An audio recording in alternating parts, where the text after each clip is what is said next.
Shalom saudara yang dikasihi Tuhan. Bersukacita kalau pada hari ini kita diperkenan Tuhan untuk menghampiri tahta kemuliaan-Nya.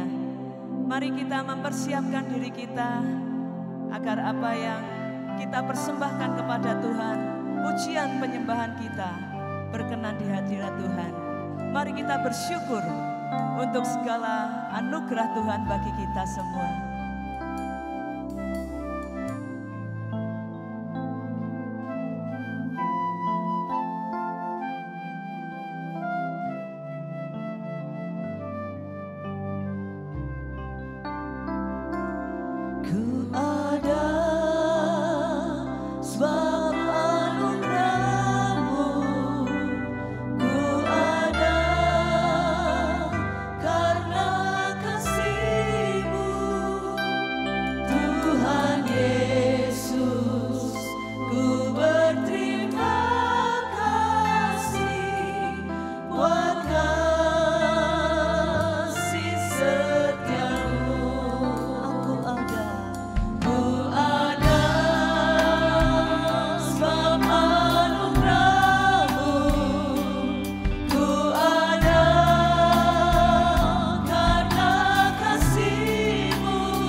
Mari bersyukur, ucapkan kata-kata syukurmu kepada Tuhan.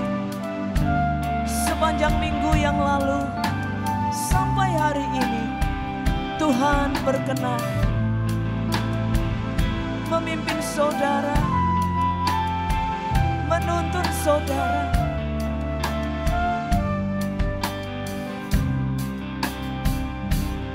I am here because of your grace. I am here because of your love, Lord Jesus. I am so thankful.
Tuhan yang besar. Kami mengucap syukur. Kami boleh kesempatan untuk memuji, membesarkan nama Engkau. Kami mengucap syukur Tuhan. Kami dilayakkan untuk menyembah Engkau, Raja di atas segala raja, Tuhan di atas segala Tuhan. Terima kasih Tuhan, terima kasih. Hati kami limpah dengan syukur, dan kami rindu menyenangkan hati-Mu lewat pujian, penyembahan, dan pengagungan kami kepada Engkau. Sungguh kami menyadari tidak ada yang layak menerima puji-pujian dan penyembahan kecuali Tuhan kami, Yesus Kristus, penebus kami yang telah menghapus segala dosa kami dan mengangkat kami sebagai anak-anak-Mu. Terima kasih Bapa, terima kasih. Mari jemaat yang dikasihi Tuhan, kita bangkit berdiri dan kita beri kemuliaan bagi nama Tuhan Allah kita. Katakan haleluya, haleluya, haleluya. Sungguh Dialah penebus kita yang menghapus segala dosa kita. Mari kita elu-elukan namanya. Kita mengucap syukur segala karyanya bagi kita. Oh haleluya.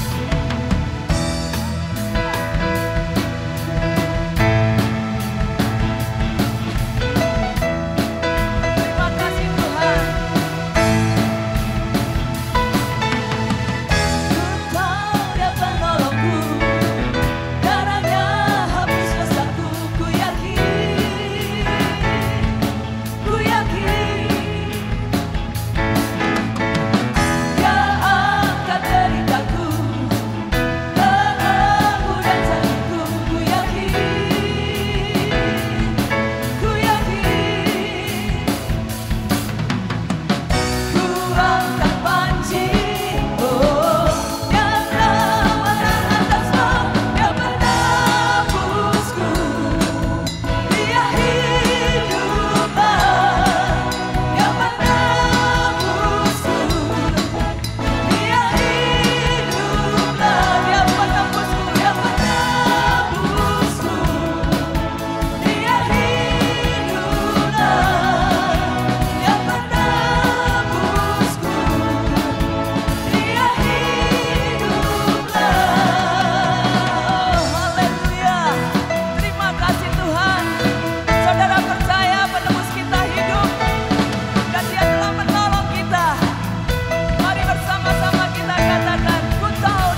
menebus dosa kita. Kau yang menolongku, darahnya hapus dosaku. Ku yakin, saudara yakin? Ku yakin, ya. Dia akan deritaku, belenggu dan sakitku. Ku yakin, oh, oh. Ku yakin. Mari angkat tanganmu. Ku angkat panci, oh, oh. Datang menang atas malam, dia menebusku. Dia hiduplah, dia menebusku. Katakan dia menebusku. Dia menebusku. Dia hiduplah, dia menebusku. Dia hiduplah.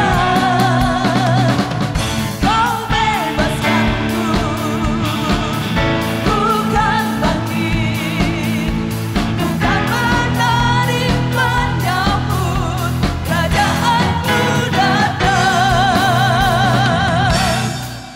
Dia penebusku, dia hiduplah. Amin. Dia penebusku, dia hiduplah. Oh, sungguh dia menebusku. Dia menebusku, dia hiduplah. Dia menebusku, dia hiduplah. Dia menebusku.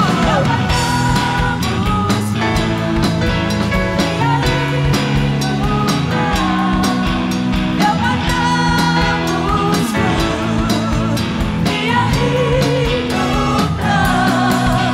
Dia menebusku, dia hiduplah. Dia menebusku, dia hiduplah. Haleluya. Mari bersorak-sorai bagi namanya. Sungguh dia Allah yang hidup, Allah yang kekal. Haleluya. Haleluya. Sekali lagi saya ajak kita semua beri kemuliaan yang meriah bagi Tuhan Allah kita. Raja di atas segala raja. Mulia namanya. Kekal sampai selama-lamanya. Oh, haleluya.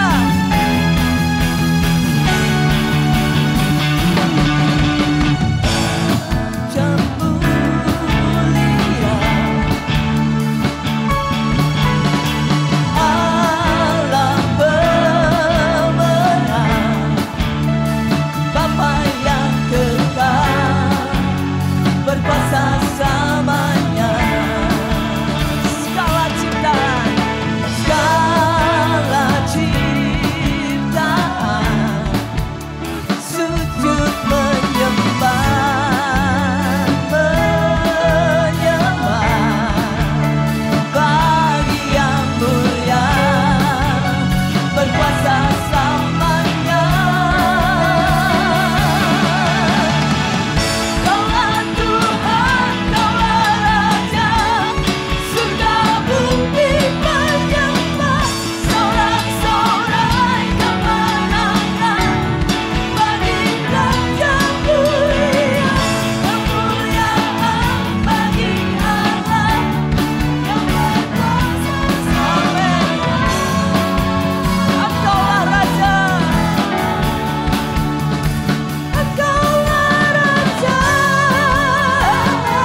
sujud menyembah bagi yang mulia, berkuasa selamanya. Mari angkat tanganmu, katakan, Kaulah Tuhan, Kaulah Raja, surga bumi menyembah, Kaulah sorai kemenangan bagi Raja mulia, kemuliaan bagi Allah yang berkuasa selamanya. Engkaulah Raja, Engkaulah Raja. Mari katakan, Kaulah Tuhan,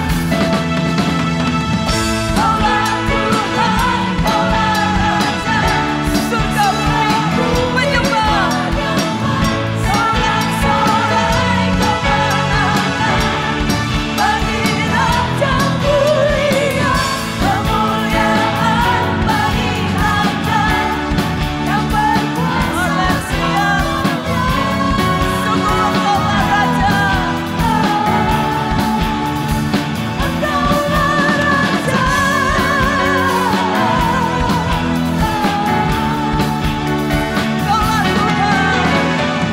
Kaulah Tuhan, Kaulah Raja, surga bumi menyembah, sorak-sorai kemenangan bagi Raja mulia, kemuliaan bagi Allah yang berkuasa selamanya.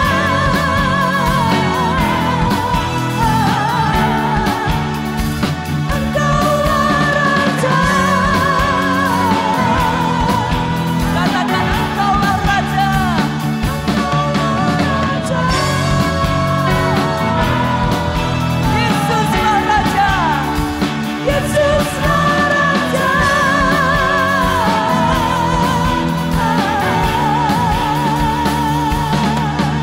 Oh, haleluya, haleluya. Tidak ada Allah seperti Engkau. Kami akan terus memuji dan membesarkan nama-Mu. Terima kasih Tuhan, terima kasih. Bagi Dia segala pujian, hormat, dan syukur kami naikkan. Dalam nama Tuhan Yesus. Terima kasih Tuhan.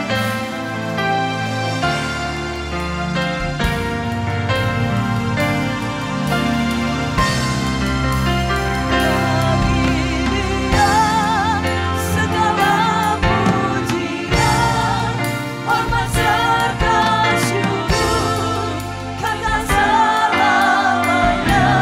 Bagi Dia segala pujian, hormat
Sungguh Engkau baik, Engkau baik, kasih-Mu Tuhan, kasih yang membebaskanku, kasih-Mu memulihkanku, kasih-Mu membangkitkanku, kasih-Mu menyembuhkanku. Terima kasih Tuhan, hatiku limpah dengan syukur. Engkau Tuhan yang sanggup membuat kakiku selalu berdiri. Terima kasih. Biarlah musyikara lama haleluya.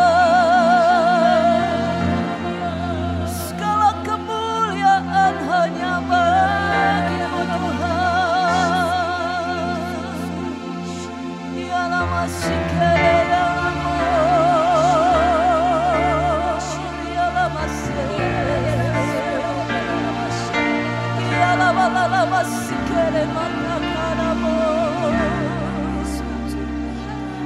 haleluya.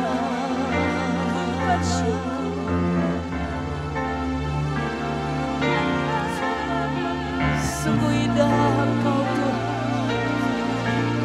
sungguh indah hadirat-Mu. Kami menikmati Engkau.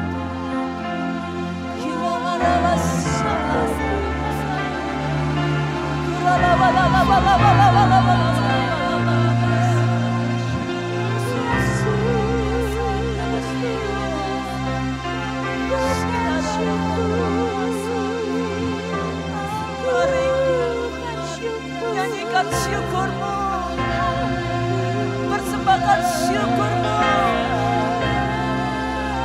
Dia telah berperkara secara ajaib di dalam hidupmu. Haleluya.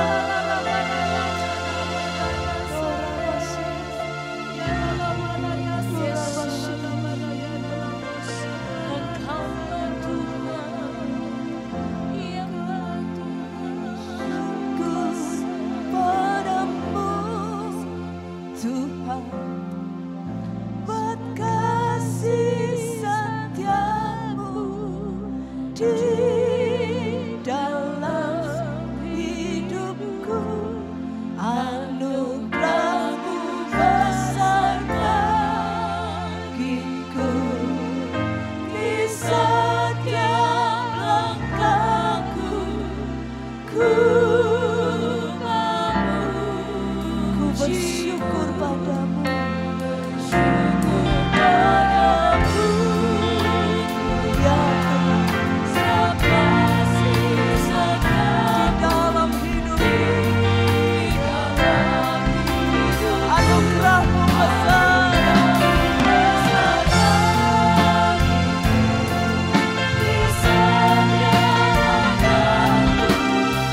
bersyukur. Saya ada dengan sungguh-sungguh katakan aku bersyukur padamu Tuhan.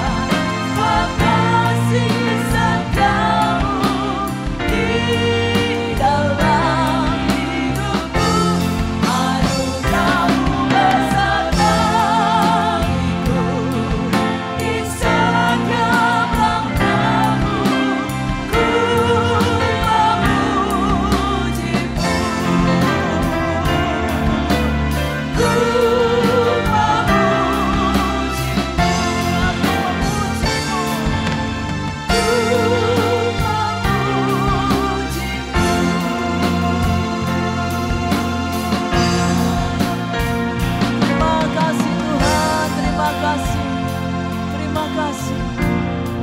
haleluya.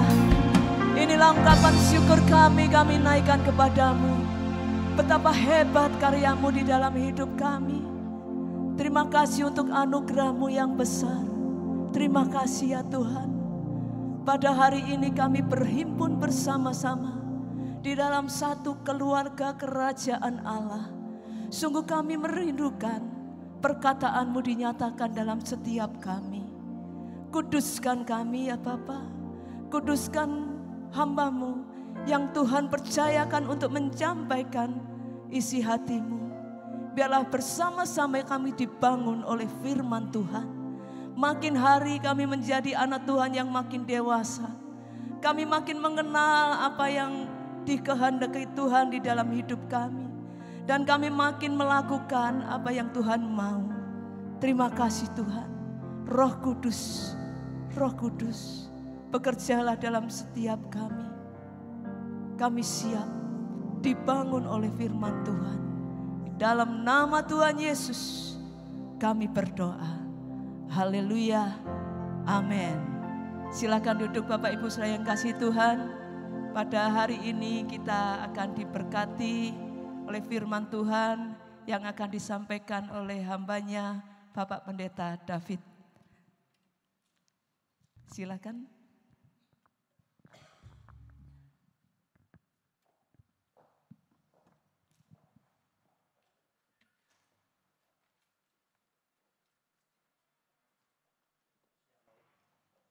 Selamat pagi saudara sekalian, Shalom.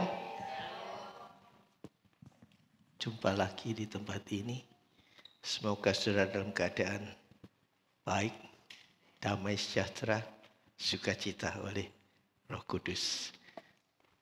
Itulah harapan kita selama kita hidup di dunia. Kalau kita sudah menaikkan semua pujian, kita melihat bahwa kehidupan kita sehari-hari tidak lepas dari kuasa Roh Kudus. Saudara boleh berusaha untuk berdoa. Saudara boleh berusaha mempelajari firman Tuhan. Tetapi tanpa kehadiran Roh Kudus, kita tidak akan sampai kemana-mana. Doa saudara hanya sampai ke langit-langit, belum menembus langit kan gitu. Tapi begitu kuasa Roh Kudus menguasai kehidupan kita, kita akan merasakan kerajaan surga ada di tengah-tengah kita. Karena Yesus sendiri berkata, mereka tidak sadar kapan kerajaan Allah akan datang. Tetapi dia katakan kerajaan Allah ada di antara mereka tidak sadar. Kalau sudah perhatikan national anthem, lagu kebangsaan Israel. Sampai saat ini, kalau sudah perhatikan liriknya, the hope, Hatikva. Mereka mengharapkan pengharapan. Masih mengharap datangnya suatu liberator atau pembebas. Mereka mengharapkan tanah yang bebas. Menunggu 2000 tahun. Tercermin dari lirik lagunya. Mereka belum merasakan kehadiran Raja. Kehadiran kerajaan Allah di antara mereka. Padahal Yesus sudah bilang. Kenapa hati mereka tertutup? Bahkan belakangan saya mendengar bahwa siapa memberitakan Yesus pun di Israel mendapat aniaya. Ternyata mereka masih belum bisa menerima kehadiran kerajaan Allah dalam kehidupan mereka. Pada pagi hari ini kita akan melihat, saya akan telah mempersiapkan sebuah PowerPoint. Bagi pada hari ini, ayat pokok yang kita akan baca ada dalam kitab Kisah Para Rasul 1 ayat 6 dan 7. Maka bertanyalah mereka yang berkumpul di situ, Tuhan, maukah engkau pada masa ini memulihkan kerajaan bagi Israel? Jawabnya, engkau tidak perlu mengetahui masa dan waktu yang ditetapkan Bapa sendiri menurut kuasanya. Saudara, kita masih dalam masa-masa Minggu Pentakosta. Kita melewatin masa itu. Tapi ada baiknya kita melihat awal mula mengapa kerajaan Allah itu di depan mereka. Yang pertama karena judulnya adalah kerajaan Allah, the kingdom of God. Nah, ada perbedaan cara pandang. Kenapa perbedaan cara pandang terjadi? Maka seperti ayat tadi, engkau tidak perlu mengetahui masa dan waktu yang ditetapkan Bapa menurut kuasanya. Cara pandang mereka. Kalau saudara melihat, apa yang mereka harapkan dengan kehadiran Yesus? Apa yang mereka harapkan dengan kebangkitan Yesus? Yesus belum naik ke surga pada waktu itu. Tapi Yesus telah membuktikan dirinya. Dia bangkit dari antara orang mati. Dia hadir di tengah mereka dengan tubuh kemuliaan. Tubuh jasmani masih ada. Karena Yesus bangkit beserta seluruh keutuhan tubuhnya sebagai anak manusia. Dan mereka telah melihat, mereka dalam keadaan euforia. Mereka dalam keadaan bergembira, oh ya ternyata guruku yang aku sembah, yang aku ikutin selama ini telah membuktikan dirinya bahwa dia bisa bangkit dari orang mati. Ternyata dia orang yang sakti. Mungkin itu pikiran mereka, saudara. Tidak seperti nabi-nabi yang lain. Dan mereka melihat apa yang Yesus kerjakan selama 40 hari itu setelah dia bangkit. Dia melihat apa berkat jasmani yang mereka harapkan.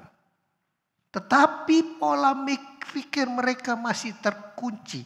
Bahwa Yesus akan datang membebaskan mereka dari penjajahan bangsa Romawi ataupun penguasa yang lain. Karena setelah bangsa Israel tercerai-berai dibuang ke Babil, kerajaan Israel hancur. Dan mereka mengharapkan kerajaan. Itu yang terjadi di kehidupan mereka. Jadi pokok yang kita akan bahas pada ini adalah perbedaan cara pandang kerajaan Allah. Kalau mereka mengharapkan kerajaan Allah adalah kemuliaan kerajaan Allah seperti waktu zaman Raja Daud, Salomo. Tetapi apakah itu? Karena terbukti, kalau sudah perhatikan lagi pada waktu Yesus bangkit. Pertama kali bangkit dari kematian. 2 murid berjalan ke Emmaus. Apa yang mereka bicarakan pada waktu Yesus hadir bersama mereka? Sensitivitas mereka, kepekaan mereka tertutup oleh pola pikir mereka. Tadinya kami berharap bahwa sang pembebas itu akan membebaskan dari kuasa belenggu penjajahan Romawi. Tetapi ternyata setelah 3 hari bangkit, kami tidak melihat perubahan itu. Kata muridnya bangkit, tapi kami sendiri tidak melihat. Karena mereka tertutup. Pola pikir yang terbentuk pada mereka. Yesus adalah sebagai liberator, bukan hanya membebaskan jiwa. Tetapi secara jasmani dia akan menguasai, mengembalikan kejayaan kerajaan Israel. Itu cara pandang mereka. Terus apa yang Yesus maksudkan? 2 hal ini. Apa yang Yesus masukkan dengan kerajaan Allah itu tadi? Seolah-olah Yesus bilang begini loh. Kalian tuh gak ngerti apa yang kalian ngomong. Apa yang kau minta dengan apa yang aku mau tuh gak nyambung. Yesus bilang gitu. Karena berkali-kali Yesus bilang tahu bahwa kerajaanku bukanlah di dunia ini. Gak nyambung. Yesus mau bahwa kerajaan Allah itu bukan soal masalah yang di dunia. Tetapi raja di dalam kekekalan. Karena dikatakan, kalau kita hanya mengharapkan keselamatan selama kita hidup di dunia ini, saudara. Katakan kita itu manusia yang celaka. Kalau berkat kehidupan rohani hanya kita hidup selama kita di dunia ini, saudara. Kita gak kemana-mana. What next? Dan di dalam kekekalan itulah kerajaan Allah yang Yesus maksudkan. Kita akan melihat next. Mereka berharap terulangnya sejarah. Kerajaan zaman Saul, Daud, dan Salomo. Nah, di dalam kerajaan itu, kalau saudara kita sedikit berbalik masuk kembali flashback ke sejarah bagaimana terbentuknya kerajaan Israel mula-mula. Raja pertama. Kan kita mengerti bahwa setelah mereka kembali ke Kanaan, dipimpin oleh Musa, Yosua. Kemudian ada hakim-hakim yang berkuasa. Yang menghakimin bangsa Israel. Yang sebagai wakil yang Tuhan tunjuk. Untuk mewakili, melaksanakan ketentuan Allah ada yang di dunia itu. Dan kemudian saudara melihat. Dan di dalam nabi-nabi yang ada. Sebelum Samuel menjadi nabi. Tuhan telah berbicara kepada memberikan pernyataan bahwa Eli itu tidak bisa mengatur anak-anaknya. Hofni Pinehas. Kacau toh. Allah menunjuk menunjuk Samuel. Dan di situ Samuel kemudian menjadi salah satu hakim juga. Dia yang terakhir, saudara. Kenapa? Setelah Samuel kan mereka minta raja. Kenapa mereka menolak kehadiran Samuel? Karena anak-anak Samuel tidak melakukan apa yang benar di hadapan Tuhan. Tidak sesuai mereka harapkan. Turun-temurun. Nah, kemudian mereka meminta seorang raja. Nah, kalau kita melihat pemerintahan yang Tuhan mau dalam kehidupan bangsa Israel ada teokrasi. Allah yang menjadi raja di atas segala raja. Kalaupun dia menunjuk hakim-hakim. Atau menunjuk raja pun. Allah tetap yang mempunyai supremasi tertinggi terhadap kehidupan bangsa Israel. Nah, tatanan kerajaan teokrasi. Mempunyai dampak dalam kehidupan setiap mana orang-orang menjadi rajanya. Kan dikatakan dalam 1 Samuel 8 ayat 18. Pada waktu itu kamu akan berteriak karena rajamu yang kamu pilih. Itu tetapi Tuhan tidak akan menjawab kamu pada waktu itu. Tuhan sudah bilang, kalau engkau memilih seorang raja yang kau pilih, kemudian raja itu berbuat sesuatu yang gak benar, dan engkau berteriak, Tuhan akan bilang, kau minta sendiri, kau pilih sendiri. Tanggung itu akibatnya. Ternyata di sini Tuhan juga menunjukkan kebebasan memilih. Itu mengandung konsekuensi. Karena orang dunia bilang, every choice has consequences. Setiap pilihan selalu mempunyai konsekuensi. Nah, ini konsekuensi logis. Kenapa? Karena di dalam pemerintahan suatu kerajaan, kalau tidak diatur dengan suatu konstitusi, yang terjadi adalah kekuasaan absolut. Kemutlakan seorang raja yang bisa cenderung sewenang-wenang. Itu terjadi, saudara. Nah, dikatakan, kalau engkau minta raja, maka anakmu perempuan akan diambil sebagai hamba. Dan anakmu laki-laki akan diambil sebagai tentara. Belum ada itu, engkau harus bercocok tanam, harus membayar upeti. Menyetorkan. Karena untuk membiayai kehidupan sebuah negara memerlukan dana. Di mana? Diambil dari pajak. Nah, itu konsekuensi logis tadi. Tetapi Samuel juga enggak begitu saja.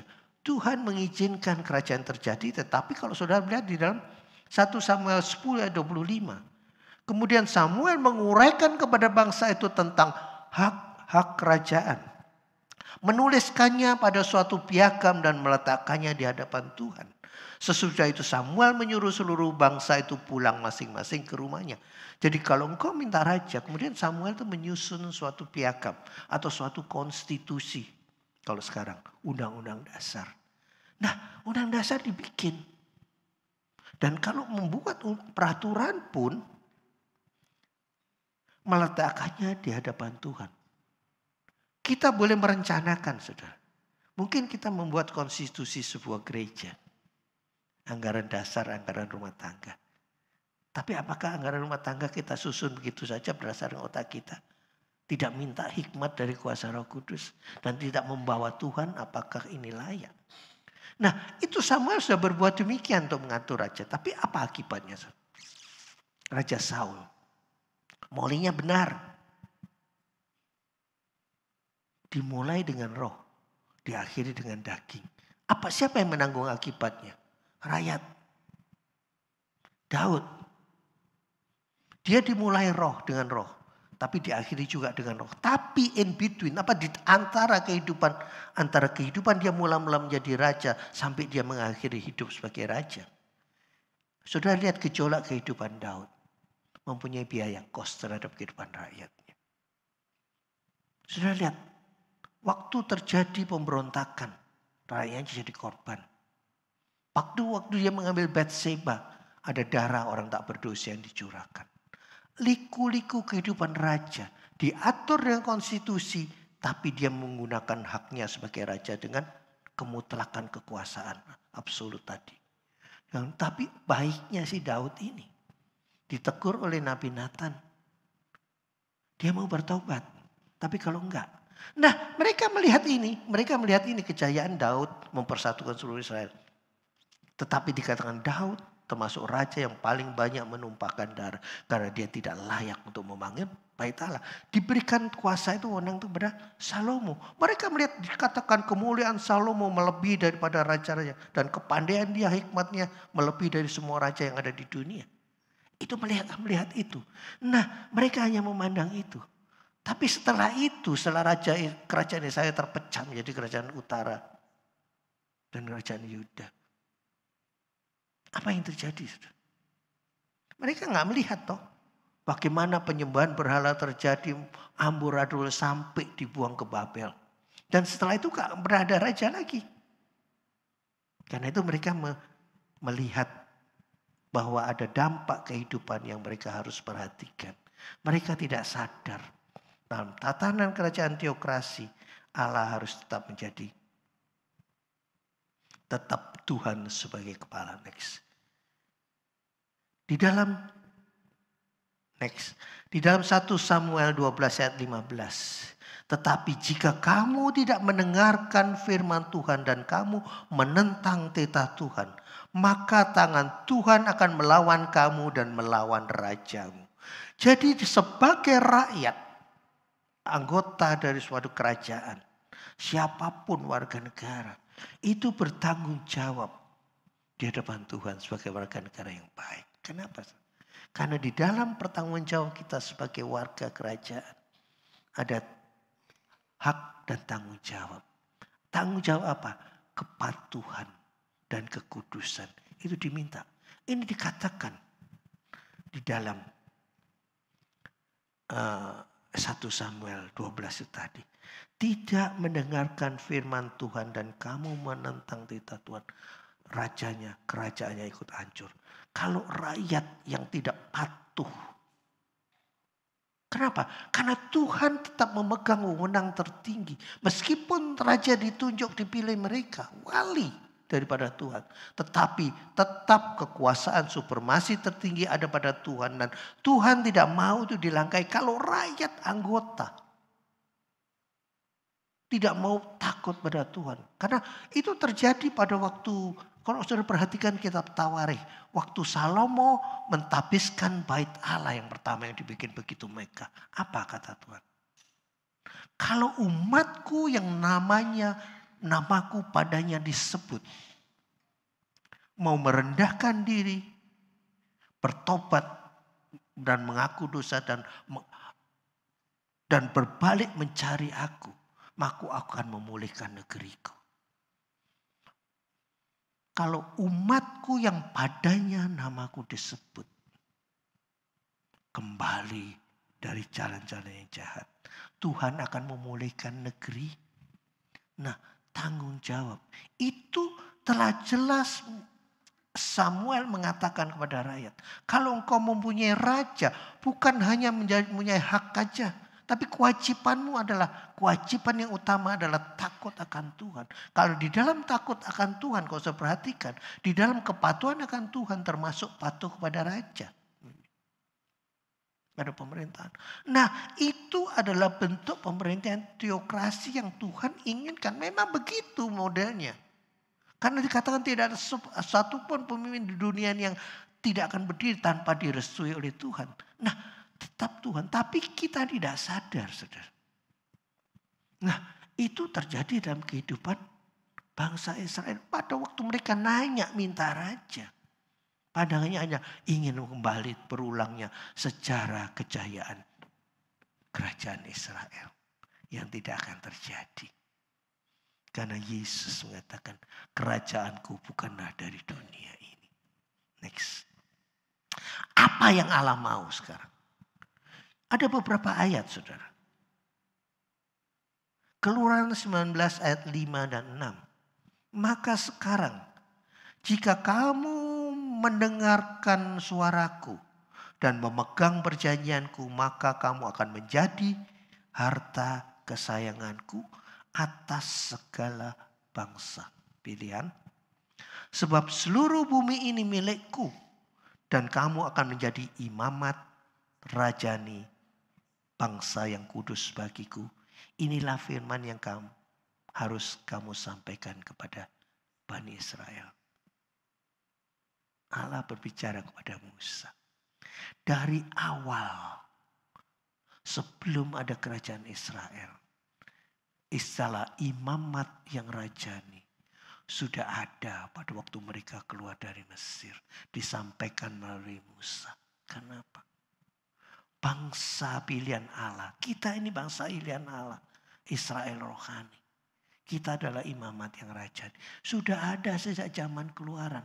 Kalau kemudian Petrus menulis dalam 1 Petrus 2 ayat 9. Dipertegas lagi. Tetapi kamulah bangsa yang terpilih, imamat yang rajani. Bangsa yang kudus, umat kepunyaan Allah sendiri, dipertegas. Supaya kamu memberitakan perbuatan-perbuatan yang besar dari Dia. Yang telah memanggil kamu keluar dari kegelapan kepada terangnya yang ajaib. Kamu yang dahulu bukan umat Allah, tetapi yang sekarang telah menjadi umatnya. Yang dahulu tidak dikasihani, tetapi yang sekarang telah beroleh belas kasihan. Nah, kemudian yang kita melihat Roma 14 ayat 17. Sebab kerajaan Allah bukanlah soal makanan dan minuman, tetapi soal kebenaran, damai sejahtera dan sukacita oleh Roh Kudus. Jadi yang jelas di sini adalah supremasi Allah tetap ada. Dikatakan jika kamu mendengarkan suaraku dan memegang perjanjianku, kamu akan menjadi harta kesayanganku. Ini pola kerajaan yang Tuhan mau. Pola umat imamat yang rajani. Dipertegas, tetapi ada satu tanggung jawab yang Petrus tulis di dalam suratnya ini. Supaya kamu memberitakan perbuatan-perbuatan yang besar dari Dia. Ada tugas. Kalau engkau telah aku angkat menjadi imamat-imamat yang punya kerajaan. Kerajaan imam. Kita tuh imam-imam di depan Tuhan. Kenapa saudara? Dari awal sebelum suku Lewi ditetapkan sebagai imam-imam. Di dalam kitab Keluaran telah dijelaskan. Kita bangsa kepunyaan Allah. Karena kita tunduk di dalam kerajaan Allah. Tetapi kita ada mempunyai tugas sebagai imamat itu melekat pada kita semua. Bukan pada mereka pendeta-pendeta yang penginjil. Bukan. Kita itu imam-imam. Apa tugas imam? Apa tanggung jawab imam? Pasti hidupnya harus dipisahkan dari dunia. Harus hidup kudus. Tidak bisa main-main. Harus menjadi panutan. Menjadi imam di keluarga. Itulah tugas kita. Tugas semua bangsa Israel. Nah, yang menjadi pertanyaan sekarang. Masihkah kita bisa tunduk pada supremasi Allah? Karena Allah yang megang kendali dari kehidupan kita. Toh. Apakah kita yakin bahwa hidup kita dalam kendali Allah? Kadang-kadang kita suka mengambil kendali itu untuk diri kita sendiri. Allah membiarkan. Allah membiarkan kita memilih. Seperti dikatakan dalam ayat yang kita baca. Tapi kalau ada konsekuensi dari pilihan yang salah itu, kamu jangan teriak. Itu kata Tuhan. Tetapi kembali dibalikkan dalam ayat yang tawari kita tadi. Kalau umatku yang padanya namun berbalik dari jalan-jalannya yang jahat. Aku akan memulihkan. Pemulihan tetap ada. Tetapi pemulihan yang sejati hanya diberikan oleh Allah. Tidak pernah Allah memulihkan itu dengan kekuatan manusia. Tidak. Tapi ada satu hal, pengakuan. Berbalik dari jalan-jalannya yang jahat. Mungkin kita tidak separah bangsa Israel pada waktu itu. Mungkin tidak dia memberontak secara terang. Tapi seringkali dalam hati kita ada suatu syak akan kebenaran firman Allah. Pada waktu kita merasa syak apakah benar ini firman Tuhan. Mempertanyakan itu dalam diri kita. Hati-hati. Kita diambang kejatuhan. Menyaksikan, meragukan firman Allah. Ada akibatnya. Tapi itu supremasi Allah. Tapi Allah tidak pernah membiarkan orang yang bertobat itu jatuh. Kenapa Tuhan memperlihatkan supremasinya? Dalam hal pengampunan. Pemulihan sempurna terjadi. Kembali saya ingat akan kisah mengenai anak yang terhilang. Prodigal son. Kita bilang prodigal son ya udahlah verloren son. Tapi sebenarnya prodigal itu bukan terhilang. Anak yang memboroskan kasih bapak. Memboroskan harta. Itulah prodigal. Itulah kita bilang anak terhilang. Biarin. Memang istilah itu kita pegang, kita lebih kenal. Tapi aslinya prodigal. Nah pada waktu mereka kembali kepada bapaknya. Kalau menurut adat istiadat Israel. Dia harus menjadi hamba. Kan dia bilang, perlakukan aku sebagai hamba. Memang harusnya begitu. Tetapi Yesus memperlihatkan supremasi kasih Allah pada saat itu. Dengan memulihkan perumahan. Bapaknya memulihkan. Dikembalikan semua hartanya. Tapi satu hal. Dia mau mengaku dosa. Dia mau kembali dari jalannya. Allah itu bukti supremasi Allah bukan hanya menunjukkan kuasanya dalam menghukum pengadilan. Bukan. Tetapi kuasa kasih secara sempurna. Pemulihan sempurna. Itu adalah supremasi Allah juga. Nah kita melihat lagi. Injil kerajaan. Kenapa? Dikatakan di dalam tugas yang Petrus katakan. Memberitakan perbuatan yang besar dari dia, Yesus. Karena Yesus selalu berkata toh. Memberitakan Injil kerajaan. Yesus ada di dunia. Yang dia bawa apa? Selalu berita Injil kerajaan. Nah, Injil kerajaan adalah kebenaran firman Allah yang Yesus sampaikan kepada murid-murid. Nah, itu pun disampaikan kita. Kita bersyukur sekarang kita mempunyai Alkitab yang telah terstruktur dengan rapi.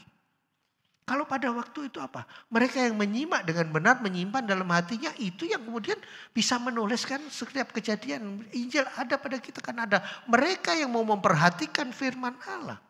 Mau menerima berita Injil kerajaan yang Yesus berikan itu tadi. 3,5 tahun murid-murid. Tetapi hanya 4 orang yang bisa menuliskan dalam bentuk tulisan yang teratur. Yang kita baca sekarang dalam Injil. Ada orang yang mau beri diri. Untuk menulis apa. Sebelum menulis tentunya kalau dulu. Kalau Yesus ngajar, kita nggak seperti sekarang kita bisa nyatat. Apalagi sekarang ada rekaman, gampang. Mereka mengingat, kemudian mereka tulis. Nah, itu Injil Kerajaan itu kemudian kalau Petrus berkata memberitakan. Nah, kalau kita tidak tahu apa yang kita pelajari, kalau kita tidak tahu apa yang kita terima, bagaimana kita bisa menyalurkan pada orang lain? Nah, tugas kita kalau kita bisa memberitakan perbuatan yang baik, yang perbuatan besar dari Dia, pasti kita harus mengalami perbuatan besar itu. Kalau kita hanya berbicara, oh itu kata orang. Nggak bisa begitu. Untuk memberitakan Injil Kerajaan kita harus merasakan bahwa Injil Kerajaan itu ada dalam diri kita. Apakah Injil Kerajaan itu?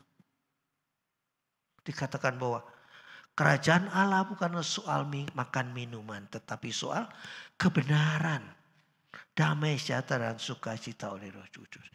Kebenaran firman Allah. Siapakah firman Allah, sang firman?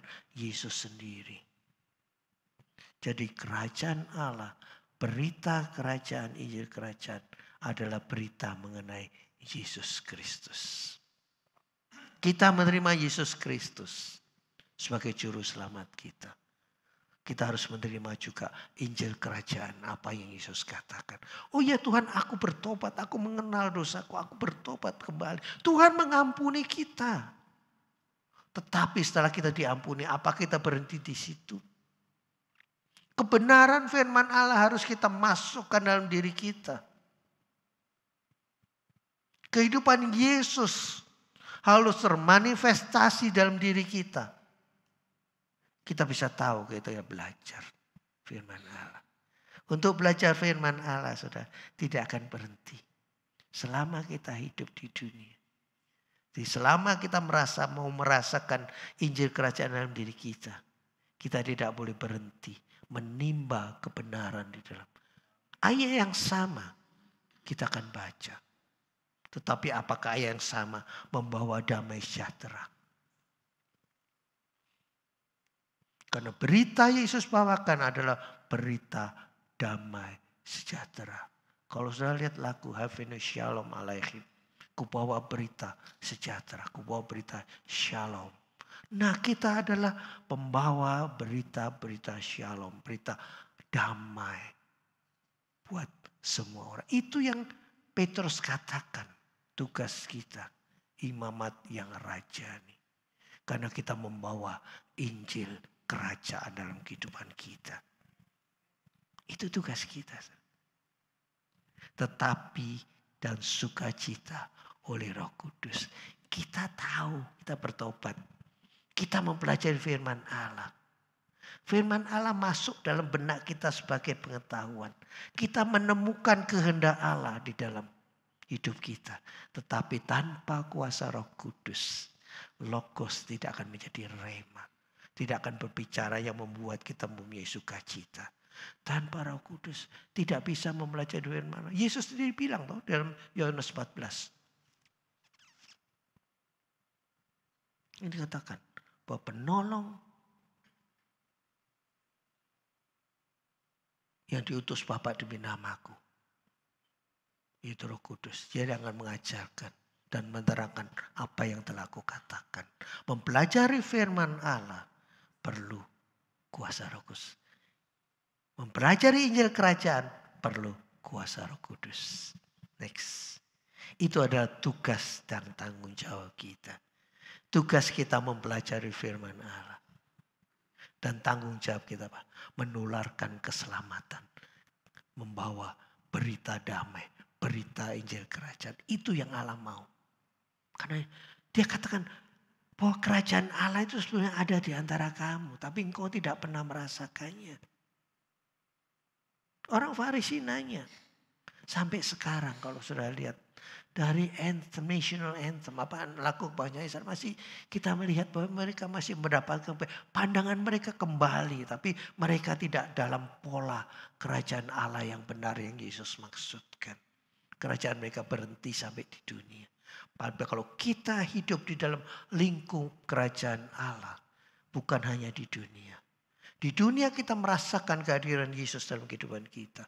Yesus mungkin tidak hadir secara fisik, tetapi Roh Kudus hadir yang membawa iklim suasana kerajaan itu ada dalam kehidupan kita.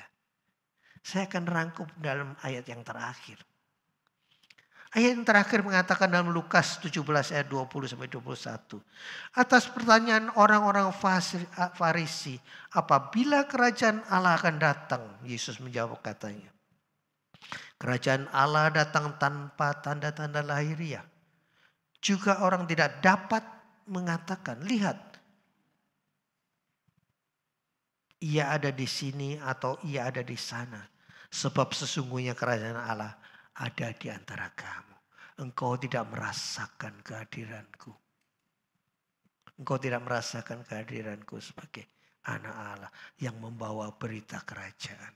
Yesus katakan kepada orang, dan mereka tidak merasakan. Tetapi kita dalam ruang lingkup kerajaan itu, saudara. Kita bisa kuat berdiri saat ini karena kuasa Roh Kudus. Kita bisa berada dalam lingkungan kerajaan itu karena kita memberikan diri kita untuk selalu tunduk menjaga kekudusan dan kepatuhan di hadapan Tuhan. Rangkumannya, di mana Injil kerajaan diberitakan, di situlah kerajaan Allah hadir karena Yesuslah pembawa Injil kerajaan tersebut. Sekian firman Tuhan. Tuhan memberkati. Mari pemusik naik. Kita akan masuk ke dalam perjamuan kudus. Saya serahkan kepada Bapak Gembala. Tuhan memberkati.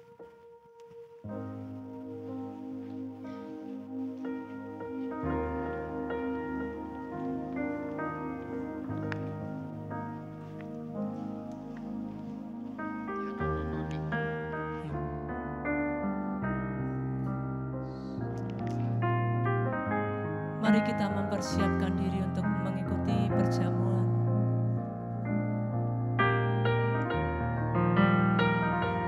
Kita renungkan kembali apa yang sudah kita dengar pada hari ini.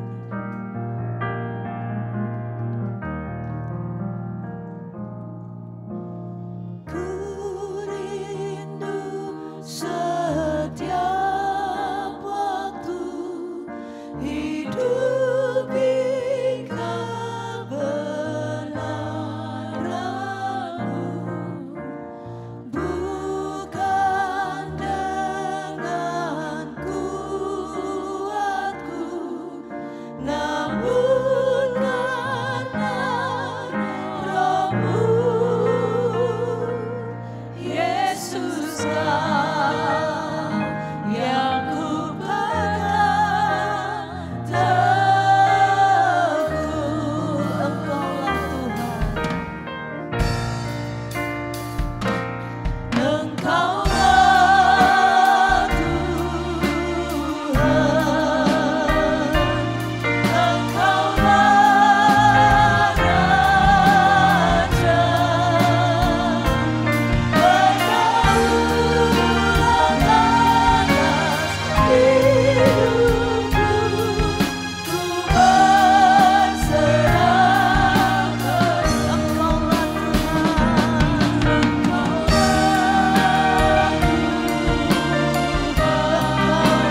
dipimpin oleh Bapak Pendeta Yohanes Haryono. Haleluya. Tiap-tiap awal bulan kita selalu diingatkan bahwa Yesus roti itu dipecah-pecahkan buat kita. Dan cawan anggur ini adalah perjanjian baru yang dimeteraikan dengan darahnya.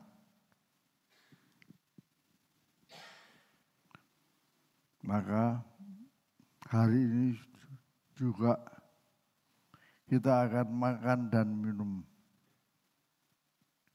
roti dan anggur. Sebab kita mengenang Dia. Ingat akan Yesus yang sudah dipecah-pecahkan dan darahnya tercurah buat kita. Silakan.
pada malam sebelum Tuhan Yesus disalibkan.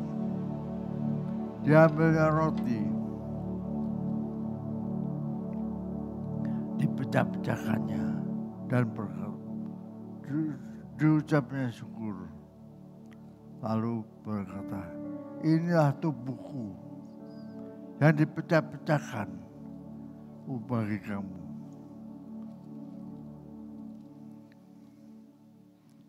Demikian juga setelah makan diambilnya cawan dan dia berkata, inilah perjanjian baru yang dimeteraikan oleh darahku. Haleluya. Saudaraku,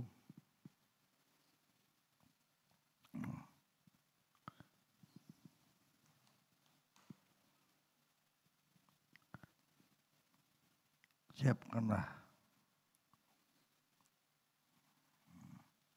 rotimu, angkat tinggi, sembah Tuhan Yesus. Katakan, muliakan dia, muliakan dia. Terima kasih Tuhan.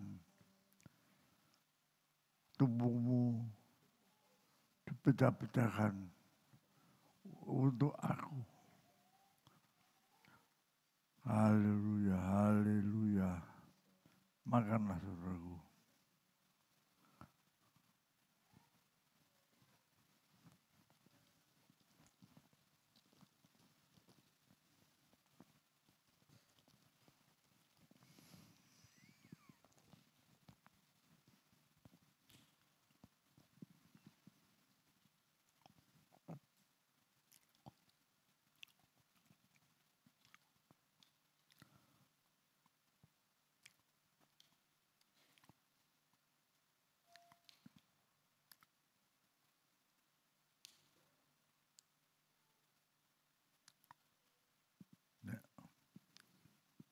Angkat tinggi anggurmu,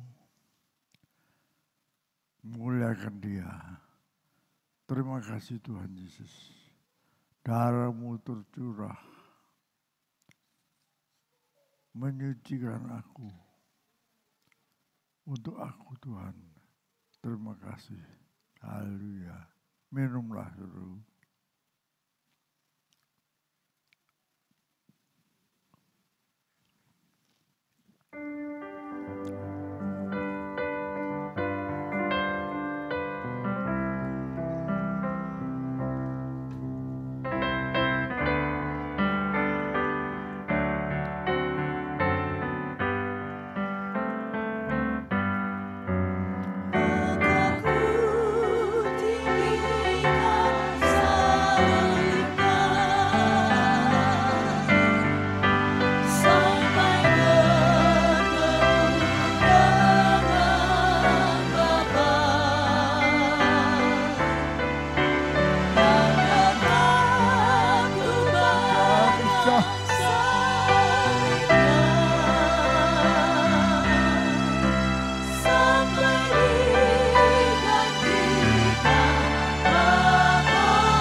Haleluya, saya percaya pada hari ini kita semua diberkati oleh firman Tuhan dan diberkati oleh Tuhan melalui perjamuan kudus. Mari Bapak Ibu Saudara yang kasih Tuhan, kita mempersiapkan diri untuk membawa persembahan.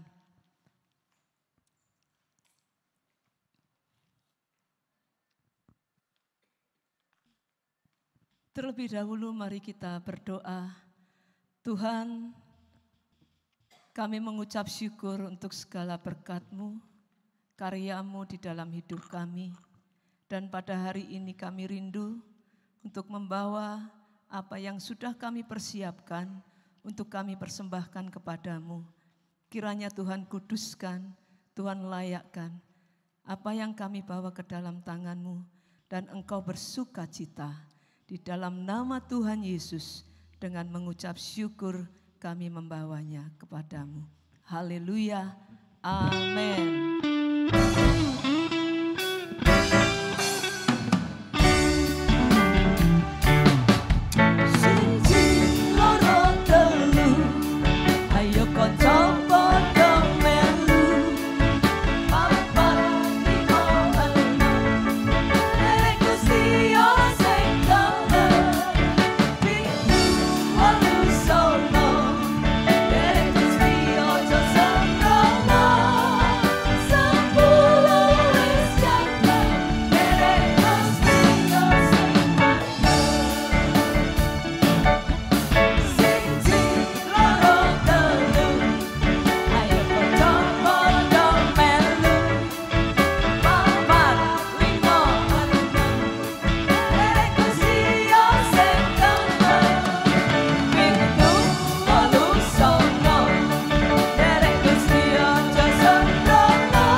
Sungguh-sungguh, biarlah keselamatan menjadi bagian dalam kehidupan kita. Amin. Saya mengundang saudara-saudara yang pada sepanjang minggu lalu berulang tahun, yang hadir di gedung gereja maupun yang sedang mengikuti ibadah di rumah-rumah untuk bangkit berdiri dan kita akan berdoa. Nanti penginjil Heni memimpin kita dalam doa. Selamat ulang tahun.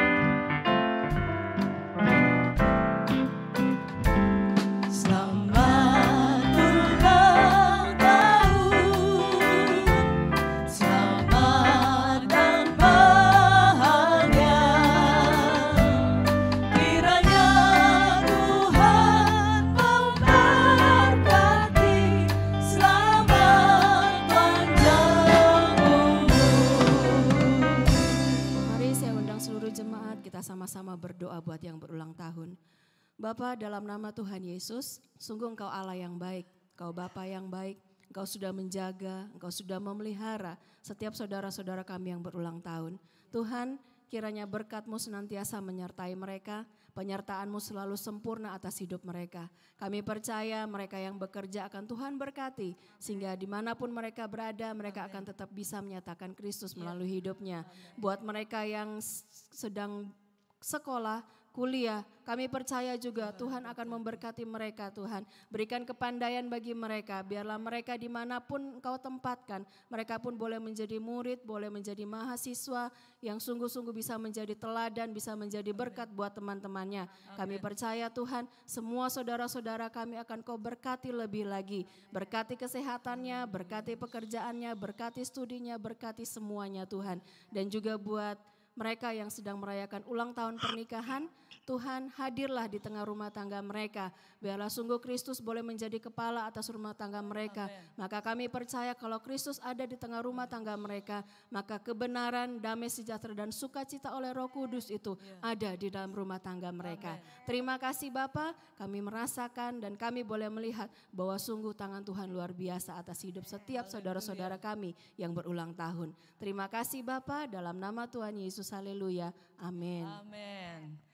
Saudara diberkati Tuhan pada hari ini. Boleh lambaikan tangan yang diberkati oleh Tuhan. Beri kemuliaan yang meriah bagi Tuhan Allah kita. Haleluya. Haleluya. Dan saya undang kita semua bangkit berdiri. Dan kita akan menerima doa berkat yang akan disampaikan oleh Bapak Pendeta David Handoyo. Bagi Dia segala kemuliaan, hormat,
ibadah kami pada hari ini Tuhan. Kami telah menerima semua kemuliaan, kami menerima berkat secara rohani dalam kehidupan kami. Sebelum kami berpisah satu sama lain Tuhan, kami ingin Kau menurunkan berkat-Mu pada seluruh jemaat yang ada pada hari ini. Keperluan mereka Engkau cukupkan. Mereka yang dalam keadaan kurang sehat, Kau pulihkan kesehatannya Tuhan. Apa yang menjadi keinginan mereka Tuhan, Kau kabulkan sesuai dengan iman mereka.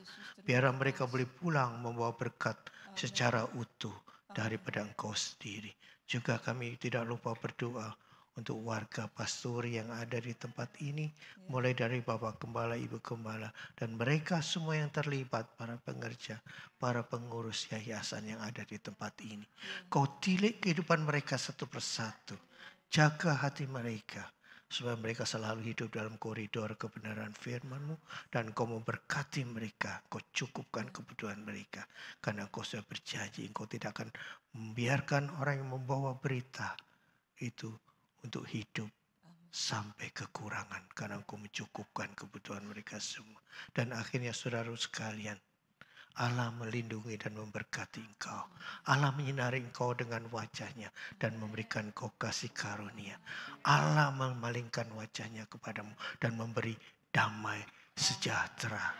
Kiranya berkat daripada Allah Bapa, kasih sayang pada Yesus Kristus Putranya yang tunggal, serta meterai daripada kuasa Roh Kudus ada bersama kita mulai hari ini sampai selama-lamanya. Berkat ini kami terima hanya demi kemuliaan nama Yesus Kristus. Dan kita semua yang percaya berkata, amin. Tuhan memberkati saudara.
Selamat hari Minggu, Tuhan Yesus memberkati.